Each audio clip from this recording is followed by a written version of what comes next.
effective resistivity as well as conductivity in series combination of the wire, and as well as effective conductivity and resistivity in case of parallel combination of the wire. So now in today's class, just I will take one cube here. So in case of that cube, I want to find out that resistance across the cube here. So in case of that resistance, so I got that informations. The resistance is directly proportional to length and inversely proportional to area of cross section here. So now let me consider one cube here. So this is one cube. So in case of that cube, so I will apply that resistance across the cube here. So I will take the different points here. So in that different point, I want to find out that resistance here. So consider one cube here. So look at here, this is one cube. So now I will take, this is L and this is B here, breadth, and this is H. Three-dimensional view I will take it here. Now first let me consider that what is that resistance across AB here. So look at here, resistance across AB, so that is equal to, so across AB means which is that length here, L is act as a length. So R is equal to what, rho L by A, generalized formula, R is equal to rho. So which is act as a length between the point AB here. So L is act as a length here, which is act as a area here. So B into H is act as a area here. So this is resistance across that AB.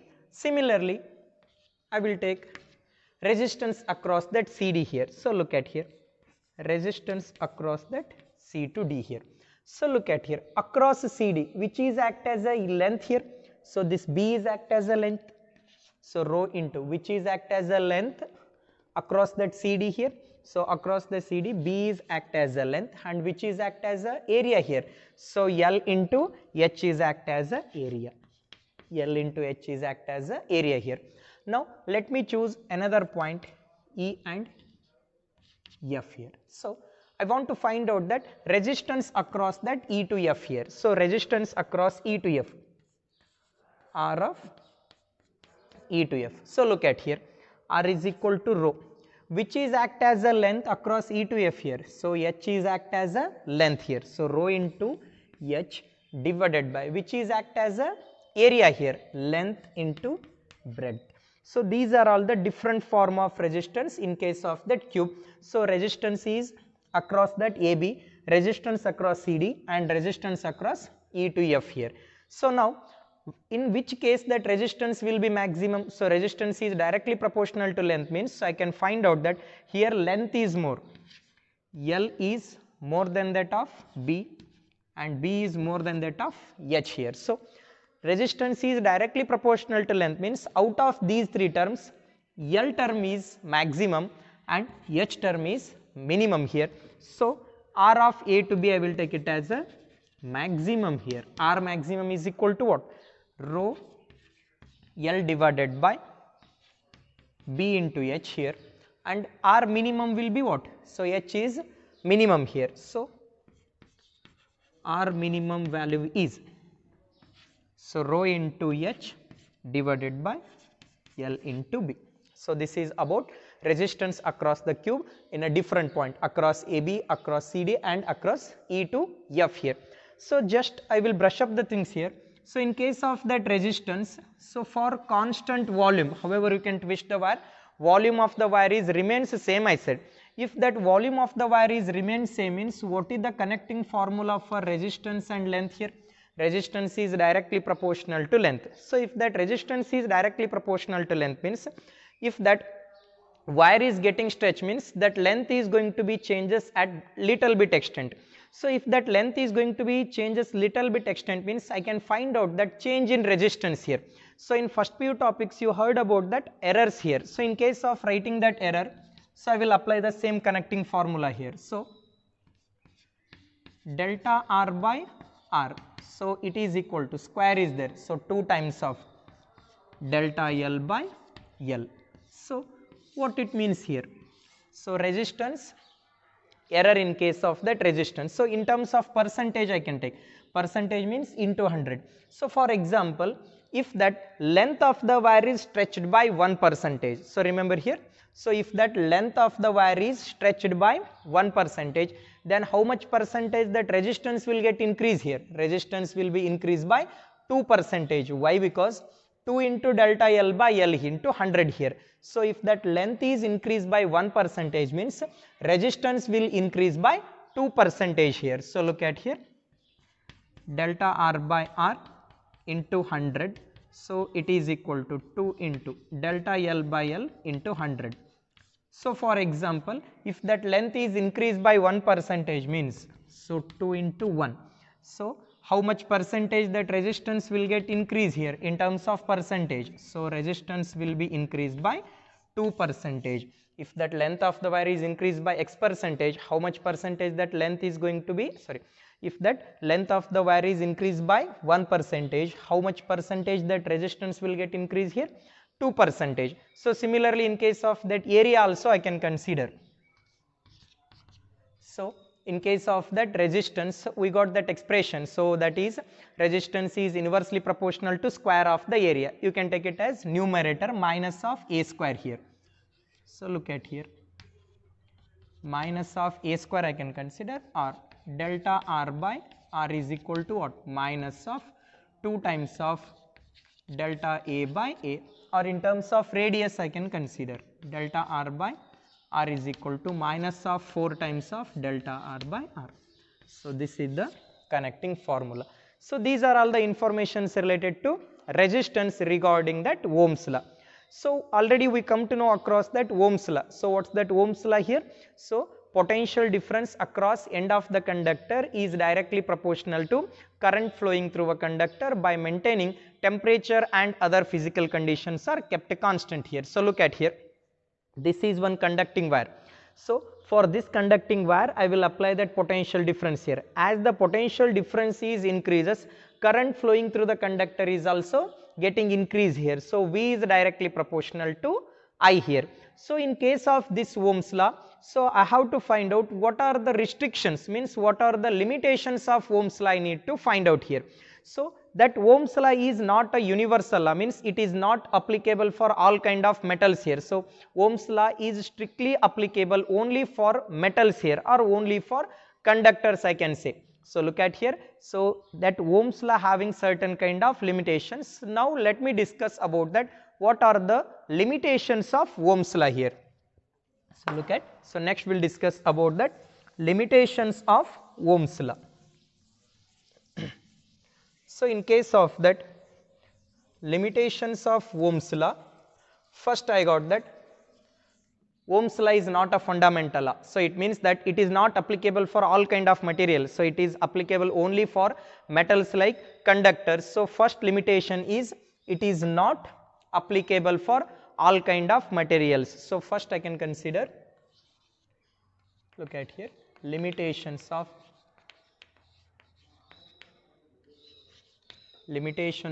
Ohm's law. So what are the limitations in case of Ohm's law I need to consider here. So look at here, it is only applicable for conductors I said. So it means that it is not a fundamental. Fundament means it will applicable for all kind of materials, or whatever the things you can consider, it should applicable for all kind of materials. But in case of that Ohm's law, it is strictly applicable only for conducting material. So that is what I can consider, it is not a fundamental law.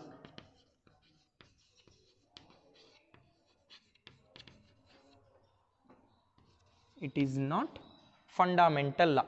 So I can consider what are the limitations here. First one I got that it is not a fundamental law here. So next one we can consider that Ohm's law is applicable only for ohmic devices. So look at, Ohm's law is applicable, Ohm's law is applicable for only ohmic devices, only ohmic devices.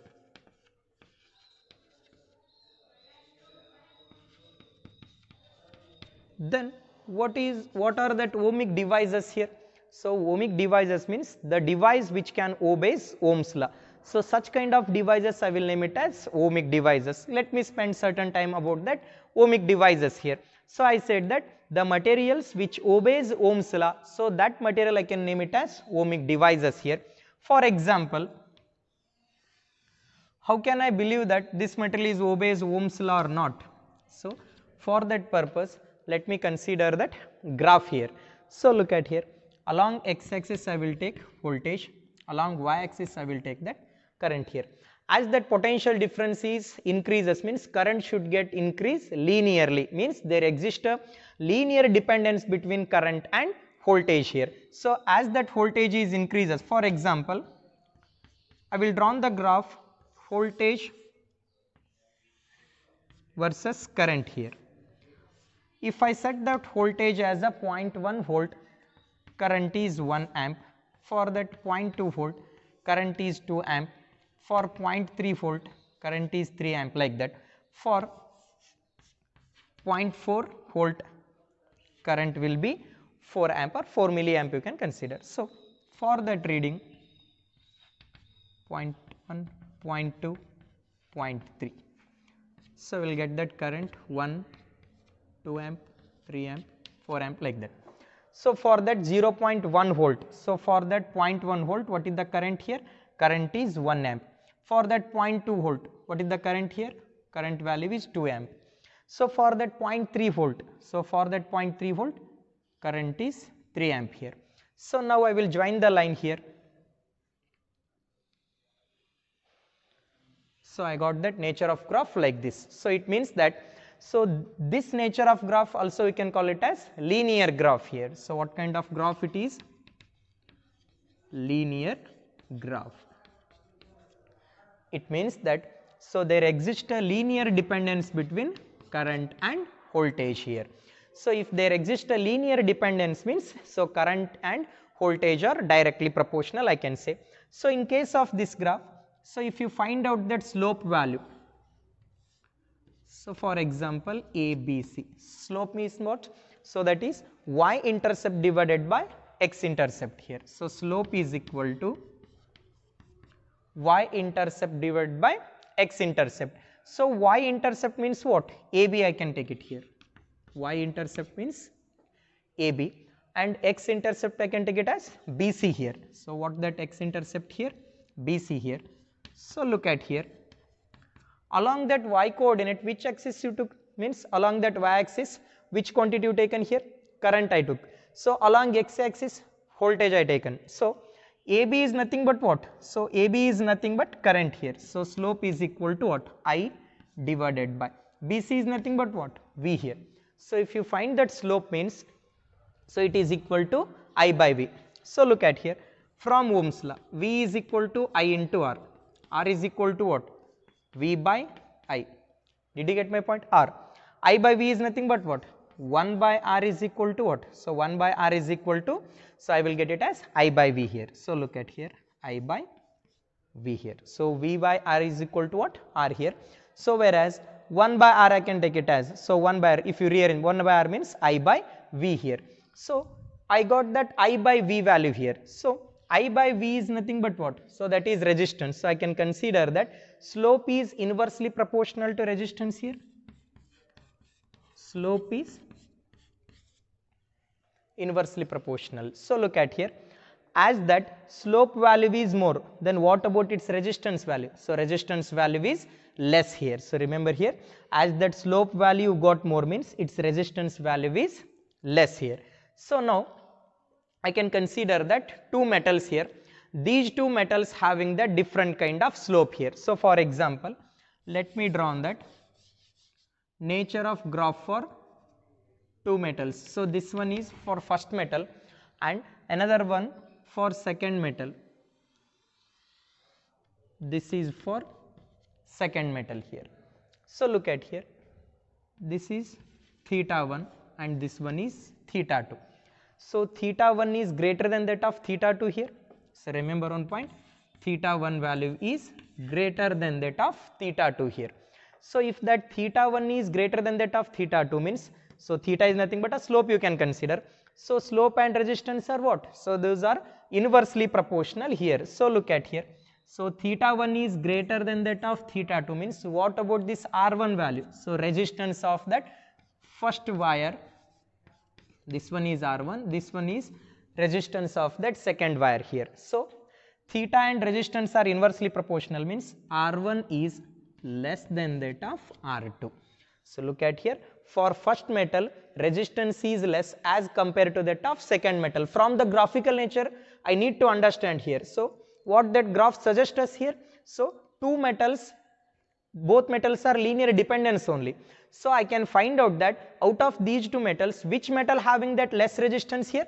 So which metal having that less resistance here? So first metal having less resistance. Why? Because slope value is more. So theta 1 is greater than that of theta 2 means R1 value is less than that of R2. Now I can consider that, for example, this is temperature for the first metal, T1 is temperature for the first metal and T2 be the temperature for the second metal here. So look at here, out of these two metal, T1 and T2 are the temperature I said. So now I can consider that which metal having less temperature. Did you get my point? So I am having two materials here, one is M1 and another metal is M2 here. So M1 material having that resistance R1, for second material resistance is R2. So I got that R1 value is less than that of R2 here. Now one more thing I need to add here. So temperature of first metal is T1 here, temperature of the second metal is T2 here. So out of these two temperature, whether T1 is greater or T2 is greater, I need to find out. So what is that relation here? So we know that resistance is directly proportional to temperature here.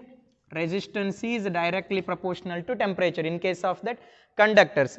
As the conductors of that material, as the conducting material temperature were increasing, its resistance value goes on increases here. So it means that resistance is directly proportional to temperature.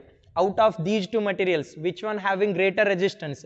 Second metal having greater resistance. So second metal having greater resistance means T2 should be greater here. So why? Because the material which is having that greater resistance, it has greater temperature. So why? Because resistance is directly proportional to temperature. So I can write that T1 and T2. Out of these two temperature, which temperature will be less here? T1 is less than that of T2. Why? Because resistance is directly proportional to temperature here. So hope you understand about these things. So let me take back about that Ohm's law here. So Ohm's law is applicable for only ohmic devices here. So what are that ohmic devices here?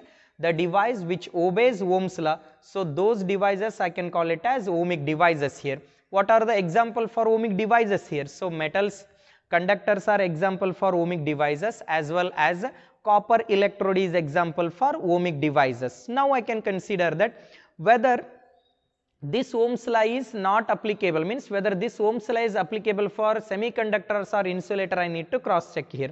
So now look at here, whether there exists a linear dependence between current or voltage in case of semiconductors, I need to make cross check here. So about that semiconductor in detail you are going to study in upcoming topics.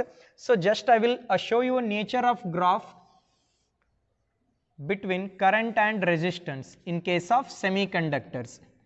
Along x-axis voltage, along y-axis current here. Okay, for example, I will consider one semiconductors here, semiconducting material. So I am not supposed to spend more time on semiconductor. Why? Because in that second track, last chapter, you were going to study about that semiconductor in detail. So just I will show that nature of graph for that semiconductor diode is in forward bias and semiconductor diode is in a reverse bias. So along x-axis I took that voltage here, along y-axis I taken current here. So look at here, is there any linear dependence between that voltage and current here? No.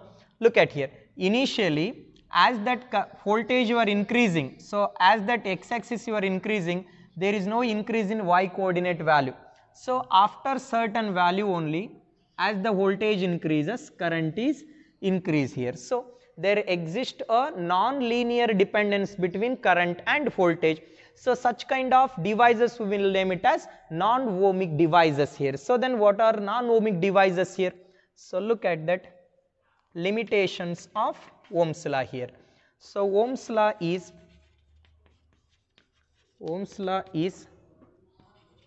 not applicable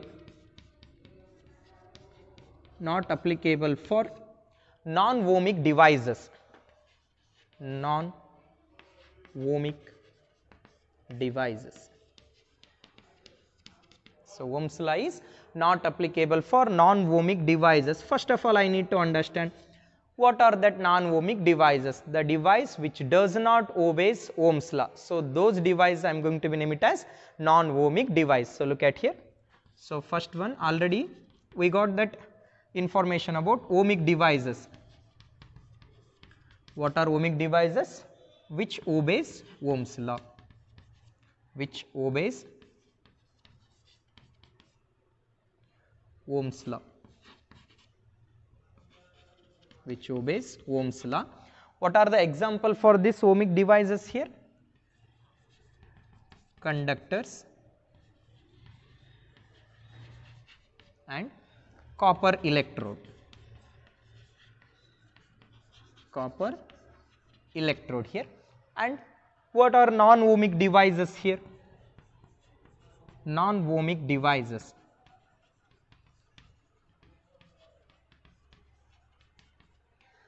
So what are non-ohmic devices here? So non-ohmic devices means which does not obeys Ohm's law.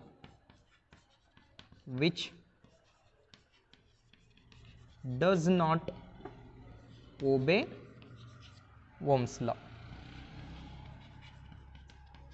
So what are the example for this non-ohmic devices? So semiconductor. So or we can call it as diodes, transistors, and so in case of that non-ohmic devices, so the device which does not obeys Ohm's law, so that devices we can call it as non-ohmic devices. What are the example here? Diode, transistors and amplifiers. So these are all non-ohmic devices. So in case of that non-ohmic devices, there is no linear dependence between current and voltage here. So hope you understand about that limitations of Ohm's law. So most of the time in theory examination, they will ask the question for 2 mark, what are the limitations of Ohm's law? So what is our answer? It is not a fundamental law. It is applicable only for ohmic devices like conductor, copper electrode and all the things, and it is not applicable for non-ohmic devices like semiconductors, diodes, transistors and amplifiers. So these are all the limitations of Ohm's law here. So hope you understand about that limitations of the Ohm's law. So next we'll look at that neat questions related to current and Ohm's law and as well as on resistance. So better you recall the formulas, then you may get that better idea to solve the numericals here.